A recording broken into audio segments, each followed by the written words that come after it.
तरह से आप आज हिमाचल प्रदेश में भीम आर्मी की जो आज राज्य स्तरीय संविधान दिवस था, इसमें जो इतनी संख्या में हिमाचल प्रदेश के लोग हैं, क्या लगता है आपको कि क्या हिमाचल प्रदेश में जो आपकी मुहिम है इस समाज को जगाने के लिए किस तरह से आप इस सोच को बढ़ा रहे हैं? देखिए, जहाँ जहाँ देश में शोषण सबसे ज़्यादा है वहाँ भीम आर्मी उससे ज़्यादा मजबूत होती है। मैं तो इसके लिए थोड़ा सा वो परेशान भी हूँ कि मैं बहुत दिन बाद मुझे बहुत समय लग गया है हिमाचल तक आने में। ठीक है, यहाँ शोषण की गति ज़्यादा है तो यहाँ भीम आर्मी की गति उससे भी 4 गुना तेज है। अभी आपने देखा होगा कुछ ही समय के अंदर पूरे हिमाचल प्रदेश को भीम आर्मी नहीं लाया है और हमारे तमाम साथी जो प्रदेश कमेटी है हिमाचल प्रदेश, और यहाँ पर ये उनके लिए भी चेतावनी है कि हमारे हक अधिकार से करते हैं, हमारे जो बहुत सारी जो हमारी व्यवस्था है उनका नहीं करते हैं, सीधी हमारे साथ उनके लिए भी चेतावनी है। भाई बहुत अच्छा, अब ये बर्दाश्त किस तरह से देख रहे हैं कि अभी जो हमारा जो संविधान है, संविधान को लेकर के शव यात्रा निकाली जा रही है, ऐसे में ना तो कोई दलित संगठन ना ही भीम आर्मी के लोगों ने क्योंकि इसके प्रति आवाज़ उठाई है, ना उसके प्रति केस हुआ, क्या कारण रहा? ये मैं पूरी घटना पर बात करता हूँ। वहाँ सबसे मजबूत से कोई लड़ा तो वो भीम आर्मी था और भी तमाम संगठन साथ में तो भीम आर्मी में पूरी तेज़ी से आवाज़ उठाई। लेकिन मुझे एक चीज़ पर निर्लजता आती है कि प्रशासन के जो मुखिया हैं यहाँ पर, क्या वो इतने निर्लज हो गए? सारा काम उनके सामने होता है, जो प्रोटेक्शन में होता है वो हमारी टीम के खिलाफ स्टेटमेंट देते हैं कि भीम आर्मी ने जो है बिना परमिशन के धरना दिया, इसकी जांच करके उन पर एफआईआर दर्ज किया। मैं उनसे पूछना चाहता हूँ, एक वो लोग हैं जिन्होंने दिल्ली में संविधान जलाया, तब आप चुप रहे।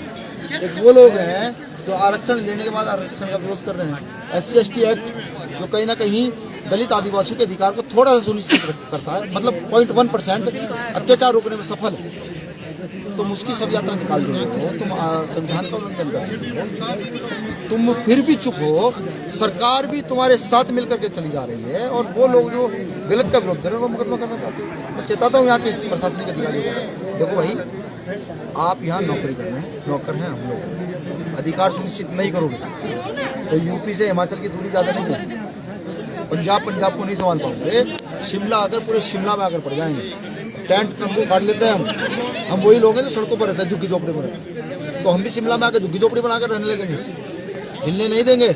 या तो उन पर राजद्रोह का देशद्रोह का मुकदमा चलाया जाए, हम लोगों को न्याय दिया जाए, अन्यथा हमारे पास कॉन्स्टिट्यूशन है, संवैधानिक अधिकार है हमारा आंदोलन करना, हम आंदोलन करेंगे। शिमला से लेकर हिमाचल की सारी सड़कों को गलियों को बंद करने का काम करेंगे, हमारा कुछ नहीं कर सकते। हमारे सिरों की संख्या बहुत है, कितने काटोगे, कितनों को मारोगे, कितने मारोगे? और ये तो अगर हिमाचल के ही संविधान को मानने वाले लोग इकट्ठा हुए तो सरकार उखाड़ के फेंक दी जाएगी यहाँ से। तथाकथित वो लोग जो यहाँ पर जाति व्यवस्था को मजबूत करते हैं, जो धर्म व्यवस्था को मजबूत करते हैं, जो न्याय को कमजोर करने का काम करते हैं, जो संविधान को कमजोर करने का काम करते हैं, वो यहाँ रह नहीं पाएंगे, बिल्कुल नहीं रह पाएंगे। जिस तरह से अभी ये जो कुछ स्वर्ण समाज के लोग आरक्षण की बात भी कर रहे हैं और दूसरा जा करके एट्रोसिटी एक्ट के विरोध कर रहे हैं, तो इसके बारे में क्या कहना आपका? मैं उनसे ये तो पूछना चाहता हूँ कि एक तरफ तो आप लोग कहते हो कि हमें आरक्षण चाहिए, भीख मांग, आपने हमें भिखारी कहा, चलो ठीक है, खुद भी भीख मांग ली। उधर आप ये कहते हो कि हम राजा महाराजा रहे नहीं होंगे, हमें अच्छा लगता है इसके लोग राजा महाराजा रहे। लेकिन यार एक बात तो बताओ, एक तरफ तो तुम मांग के चीख करके आरक्षण ले लेते हो, बिना लड़े ले लेते हो। आपने देखा नहीं, महाराष्ट्र के मराठाओं ने आरक्षण के लिए आंदोलन किया, उनके बहुत सारे लोग जेल गए। हरियाणा में जाट समाज के लोगों ने आंदोलन किया, उनके बहुत सारे लोग मर गए, जेल चले गए, आज भी जेल में है, उनको रिजर्वेशन नहीं मिला। लेकिन स्वर्णों ने सिर्फ आवाज़ उठाई, तथाकथित कुछ लोगों ने आवाज़ उठाई, उनको रिजर्वेशन मिल जाता है। ये कहाँ की व्यवस्था है? तो ये व्यवस्था तो तोड़नी पड़ेगी ना। ये व्यवस्था जहाँ से शुरू होती है हम जानते हैं, हमारे पास तो न सर, जैसे हमारे एक साथी थे विषम सिंह, उन्होंने कहा बाबा साहब हर मर्ज की दवाई थी, तो उन्हीं बाबा साहब के तो हम मानने वाले हैं, उन्हीं के अनुयायी हैं। तो वो जो दवाई जो बाबा साहब दे के गए थे ना, उस दवाई का थोड़ा थोड़ा हम इतने सारे लोगों में उसका अंश आ गया। वो दवाई है लोकतंत्र, वो उस लोकतंत्र के माध्यम से अब इनके नाक में नकेल डालने का हम काम करेंगे। जिसकी जितनी संख्या बारी उसकी इतनी हिस्सेदारी के हिसाब से ये काम किया जाएगा। और यहाँ की ये अगर संविधान विरोधी गतिविधियाँ करेंगे तो हम भी यहाँ की जल जंगल जमीन में बराबरी की हिस्सेदारी चाहिए। जितनी हिस्सेदारी यहाँ के प्रधानमंत्री मुख्यमंत्री यहाँ के अडानी अंबानी की है, तो उतनी हिस्सेदारी मुझे यहाँ के दलितों के आदिवासियों की भी चाहिए कि उनके पास भी उतनी बराबर जमीन जितनी जमीन तुम्हारे पास है। ये लड़ाई होगी बिल्कुल मजबूती से होगी और इसे कोई रोक नहीं पाएगा, क्योंकि अन्याय तब होता है तब तक कोई ना कोई खड़ा होता। तो इस बार बाबा साहब के अनुयायी खड़े हुए हैं न्याय करने के लिए।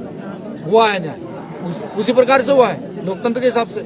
1972 में महाराष्ट्र में दलित पंथ का जन्म होता है। किस लिए?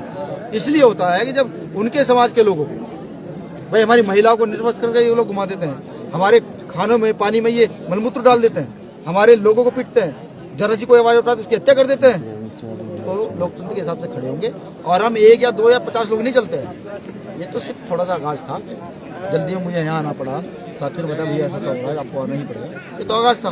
मैं आपको लिख कर देता हूँ, जब जब हमारा एक विधानसभा तक चला करेगा ना, उसके पीछे हजारों लोग चला करेंगे और अन्याय अत्याचारियों को मुंह तोड़ के दिया जाएगा। संविधान नहीं। शुक्रिया आप सभी।